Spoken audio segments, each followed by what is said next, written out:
সাল 2019 যখন মার্বেল তার এপিক ফিল্ম লঞ্চ করে অ্যাভেঞ্জার এন্ড গেম নামে। রিলিজের পরেই এটা একটা cult classic fan favourite big movie হয়ে ওঠে। আর তোমার কাছেও যদি এটা বড় মাপের মুভি হয়ে থাকে তাহলে মার্বেলের ঘোষণা অনুযায়ী অ্যাভেঞ্জার্স ডুমসডে 2019-এর এন্ড গেম মুভিটাকে ফু মেরে উড়িয়ে দেবে। কেউ যদি গত 3-4 বছর ধরে মার্বেলকে ফলো করে থাকে তাহলে নিশ্চয়ই জানবে যে মার্বেলের বর্তমানে প্রায়োরিটি কখনোই ডুমসডে ছিল না। এর বদলে মার্বেল স্টুডিও ক্যাংকে মাল্টিভার্স সাগার বিগেস্ট ভিলেন বানাতে চেয়েছিল, কিন্তু ক্যাংয়ের একটা জোনাথন মেজার্সের উপর ডোমেস্টিক ভায়োলেন্সের চার্জশিট ফাইল হয়, ফলে তাকে এখন জেল খাটতে হচ্ছে। স্টুডিও এত মাথা খাটিয়ে ক্যাংয়ের যে ক্যারেক্টার ডেভেলপ করেছিল, যেটাকে তারা রিকাস্ট করেনি জোনাথন মেজার্সের বদলে, পরিবর্তে মার্বেল একেবারে অন্য রাস্তা বেছে নিয়েছে। মার্বেল তাই রবার্ট ডাউনি জুনিয়রকে ফিরিয়ে এনেছে, তবে আয়রন ম্যান হিসেবে নয়, বরং the one and only doctor Doom হিসেবে। এখন দেখবার বিষয় মার্বেল কিভাবে ডক্টর ডুমকে এক্সিস্টিং স্টোরির সাথে লিঙ্ক করে। এই ভিডিওটা বানানোর সময় পর্যন্ত মার্বেল 10টা ক্যারেক্টারকে কনফার্ম করে দিয়েছে যেগুলো অ্যাভেঞ্জার্স ডুমসডেতে ফিরে আসতে চলেছে। চলুন দেখে নেওয়া যাক সেই 10টা ক্যারেক্টার কে কে হতে চলেছে। প্রথমে রবার্ট ডাউনি জুনিয়র আসতে চলেছে ডক্টর ডুমের মুখোশ পরে।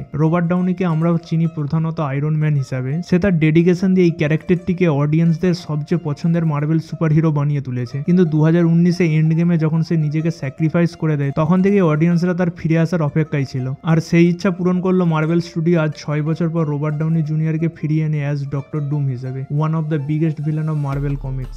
দ্বিতীয় হলো ক্রিস ইভান্স। ক্রিসকেও আমরা প্রধানত চিনি ক্যাপ্টেন আমেরিকার ক্যারেক্টারের জন্য। তার স্টাইল, অ্যাক্টিং ক্যাপ্টেনের ক্যারেক্টারকে পারফেকশন এনে দিয়েছিল। কিন্তু 2019 সালে এন্ড গেমে সে রিটায়ার হয়ে যায়। তবে আবার ডুমসডেতে তাকে ফিরিয়ে আনতে চলেছে মার্বেল স্টুডিও। ক্রিস কোন ক্যারেক্টারে দেখা যেতে পারে ডুমসডেতে তা জেনে নিতে আই বাটনে ক্লিক করুন বা ডেসক্রিপশনে দিয়ে লিঙ্কে গিয়ে ক্লিক করে দেখে নিতে পারেন। ফ্যান্টাস্টিক ফোরে 4 জন রিটার্ন করছে। পেড্রো পাস্কাল দ্বিতীয়বারের জন্য রেড রিচার্ডের ভূমিকায় আসবে। ভেনেসা কিরবিকে দেখা যাবে সিউ স্টর্ম হিসেবে। জোসেফ কুইন হবে জনি স্টর্মের ক্যারেক্টারে। আর লাস্টলি এভন মসকে দেখা যাবে দ্য থিং এর চরিত্রে। স্পাইডারম্যান 4-এর আগে ডুমসডেতে টম হল্যান্ডের স্পাইডারম্যানকে দেখা যাবে, আর তার সাথে দেখা যাবে বেনেডিক্ট ক্যাম্বারউইচকে অ্যাজ ডক্টর স্ট্রেঞ্জ। ক্যাপ্টেন কার্টারকে ভুললে কি করে চলবে। হ্যালি অ্যাটওয়েল আসবে এই মুভিতে এজেন্ট কার্টার হিসেবে। অ্যান্ড লাস্টলি সকলে নিউ ক্যাপ্টেনের চরিত্রে অভিনয় করবে অ্যান্থনি ম্যাকিউ।